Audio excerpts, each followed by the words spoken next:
As religiões orientais e ocidentais, há milhares de anos, apresentam a ideia de que a consciência permanece após a morte do corpo físico. E muitas culturas desenvolveram uma imagem do paraíso como lugar eterno das pessoas boas que partiram desse mundo.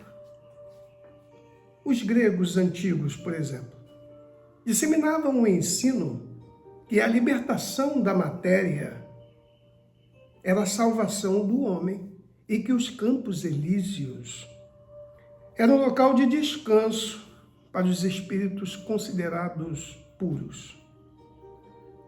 Você concorda com essa ideia? O mundo astral, de acordo com algumas escolas teosóficas, astral significa estrelado. É a tradução da palavra persa, islar. Eu apenas lembrei o significado de astral para substituirmos pela palavra espiritual, que está mais de acordo com o tema desse vídeo. Para o ocultismo, no mundo espiritual, a matéria etérea é mais fina e mais sutil que a matéria física. Outras escolas veem o mundo espiritual como um mundo celestial, onde podemos encontrar e se comunicar com parentes falecidos. Alguns pesquisadores afirmam que o mundo espiritual é real e não imaginário como alguns julgam. Por exemplo, o físico Oliver Lodge, ele dizia que, embora intangível, temos razões de sobra para saber que o éter é muito mais substancial que a matéria. O éter, uma definição geral, é um composto orgânico que apresenta o seguinte grupo funcional: um átomo de oxigênio ligado a 2 átomos de carbono. Para os gregos antigos, o éter era o 5º elemento, a essência pura que os deuses respiravam, o que preenchia o espaço onde os deuses viviam. É como o oxigênio que preenche todos os espaços que nós vivemos. No campo da espiritualidade, o éter unifica toda a natureza. Todos estão unidos devido à ação do éter. O éter também é influenciado por Deus para cumprir a sua vontade. E é um instrumento passivo que se encarrega de executar os movimentos dos corpos dos seres inanimados. A física quântica introduziu um conceito denominado vácuo quântico, que pode ser tudo menos vazio. Ela afirma que todos os espaços estão ocupados por um fluido cósmico que é o éter. Com base nessas pesquisas, alguns pesquisadores afirmam que o mundo espiritual é um mundo material. Eles afirmam isso. E é claro que se trata de uma matéria muito mais refinada, muito mais etérea que a matéria encontrada no nosso plano físico. Uma característica do mundo espiritual é que tem uma taxa de vibração muito alta, a mais alta de que se tem notícia. E essa vibração consegue interpenetrar cada átomo com mais complexidade. Além disso, a substância do mundo espiritual é tão etérea e tão pura, tão fina, que é moldada pelo pensamento. Imaginem esse quadro. Você conseguirá moldar o que você quiser apenas pelo pensamento. Não é assim que ocorre no nosso plano físico, no nosso mundo físico.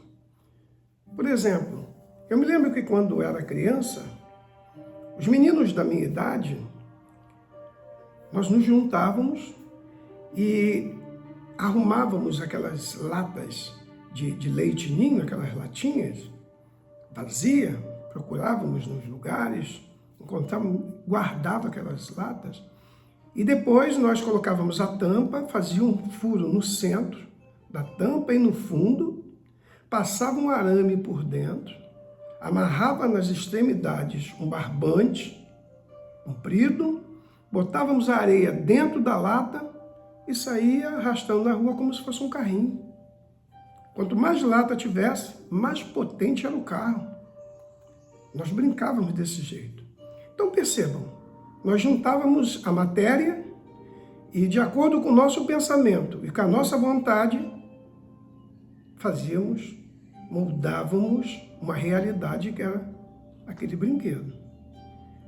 No mundo espiritual, esse trabalho será executado com muito mais facilidade, porque a substância no mundo espiritual é mais refinada, é mais etérea, é mais fina. Vai ser muito fácil moldar a realidade por meio do pensamento. Mas aqui também não é assim. Aqui também é assim. Já dei um exemplo. Olha aqui, ó. Tem esse controle na mão.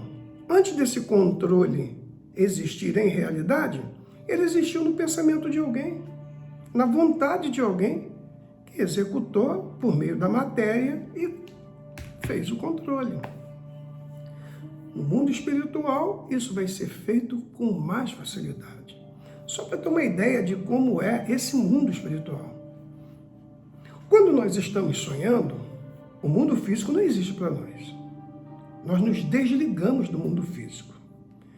Porque os nossos sentidos, que são os meios pelos quais nós compreendemos o mundo físico, ele não responde às vibrações do mundo em questão.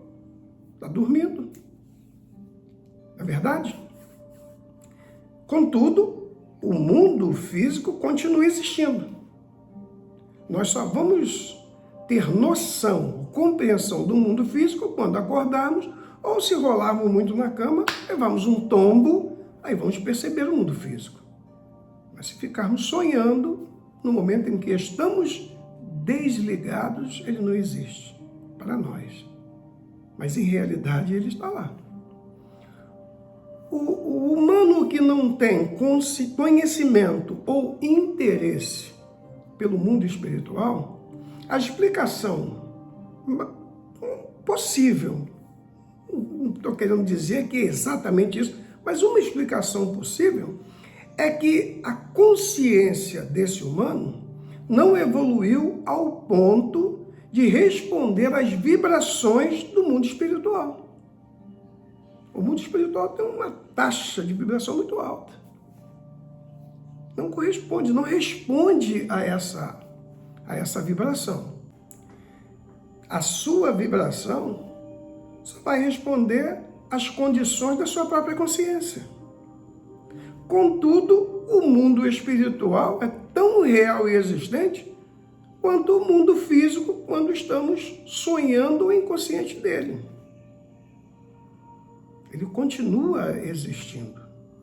O cientista e teólogo sueco Emanuel Swedenborg, na sua obra O Céu e o Inferno, obra espetacular, ele afirma que na morte entramos em um mundo onde a nossa essência interior se torna um ambiente em que nos encontramos.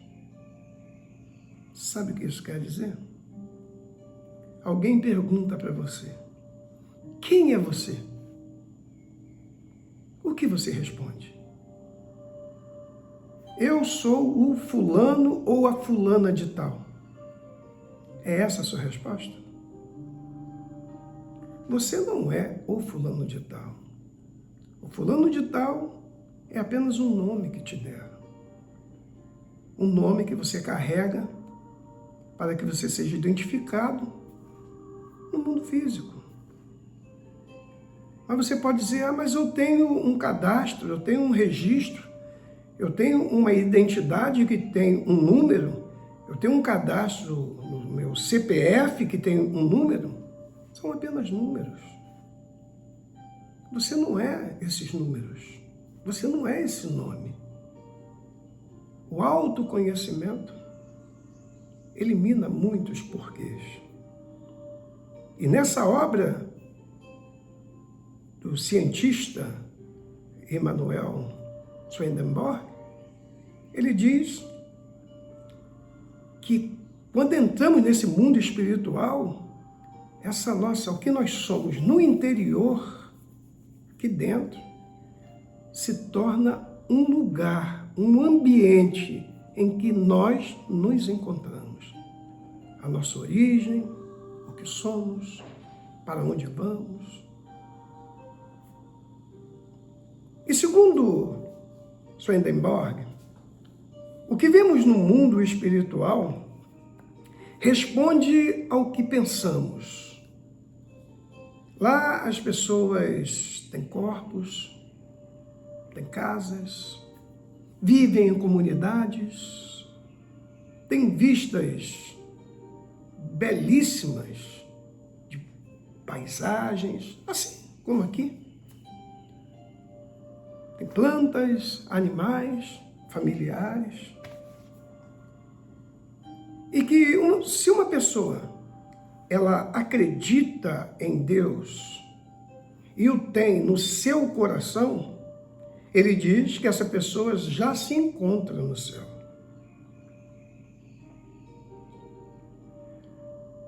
Os ateus deveriam rever os seus conceitos. Para Swedenborg, a força que anima os seres vivos do céu e as criaturas vivas da terra, pois todos estão vivos, é o amor e a sabedoria divina. Para ele, Deus não é um ser que criou o universo, as galáxias, todos os planetas, e depois se retirou para um lugar bem distante nos cosmos. Não. Deus é a essência do amor, da vida e da própria sabedoria, a fonte e o sustento de todas as coisas que existem. Você pode estar assistindo esse vídeo e estar pensando assim: o mundo espiritual realmente é maravilhoso. Nós podemos moldar o que quisermos de acordo com o nosso pensamento. Como já vimos anteriormente, na parte 1 desse vídeo, está além do tempo, ele é atemporal, não está limitado pelo tempo nem pelo espaço. Então, poderá haver deslocamentos para vários lugares. Temos realmente casas, plantas, animais, familiares, vistas panorâmicas. Por que alguns espíritos obsessores, pessoas que desencarnaram, permanecem por aqui e não vão para esse lugar? A explicação para essa pergunta, a resposta, melhor dizendo, é que eles escolheram aquilo ali. Eles escolheram um mundo de escuridão e não um mundo de luz. Alguns são subjugados por outros espíritos obsessores mais fortes.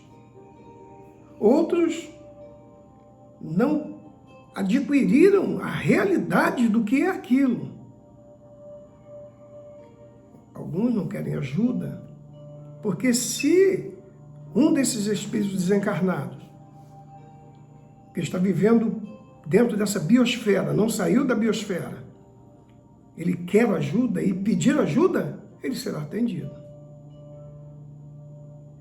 A solicitação dele será prontamente atendida e ele vai sair dali para adquirir consciência e ter uma taxa de vibração mais alta. Mas se ele permanecer ali, sem utilizar desse recurso da misericórdia divina, o que vai acontecer também é uma possível explicação. Eu não quero dizer aqui que é exatamente isso. Isso é um assunto de pesquisa. esses maremotos, essas enchentes que está acontecendo no mundo todo, todos os lugares, está havendo terremotos, água invadindo, destruindo vários lugares, possivelmente é a aproximação do planeta Hercóbulos. Está se aproximando, entrando no nosso sistema, se aproximando do planeta Terra. Esse planeta Hercóbulos é um planeta de segunda dimensão. O que ele veio fazer no nosso sistema? Vai levar todos esses que vibram numa vibração muito baixa. Todos os que estiveram com a possibilidade, com a oportunidade de vibrar mais alto, porque o planeta Terra, ele está no final de uma transição planetária. Ele está saindo da terceira dimensão para a quinta. Alguns aqui já vivem na quinta dimensão. E aqueles que não evoluíram vão ser levados nesse planeta, o Hercóbulos, para outras dimensões. Essa é uma possível explicação. E aqui a Terra ficará totalmente limpa e deixará de ser um planeta de expiação e provas, como foi durante o período, todo esse tempo que vibrou na terceira dimensão. Quando vibrar na quinta, que já está em fase final dessa transição, será um planeta regenerativo, um planeta de regeneração. Então, os ensinos de Yoshua, na parábola do joio e do trigo, é o que está acontecendo. Vai haver a separação do joio e do trigo. Isso mesmo, o joio é aqueles que vibram baixo, que quando desencarnaram, preferiram conectar-se numa frequência baixa, como a que ele sempre vibrou, para poder roubar a energia, viver em prol do que a pessoa estava fazendo aqui nesse planeta. Mas serão todos retirados. E nós vibraremos na quinta dimensão. Quem viver, verá. Então é isso, nós chegamos ao final, eu espero que você tenha gostado. Se gostou, curta, comente e compartilhe esse vídeo. Se não for inscrito no canal, se inscreva. Não deixe de se inscrever. Logo, logo, teremos novos conteúdos. E eu aguardo você até lá. Saúde e paz.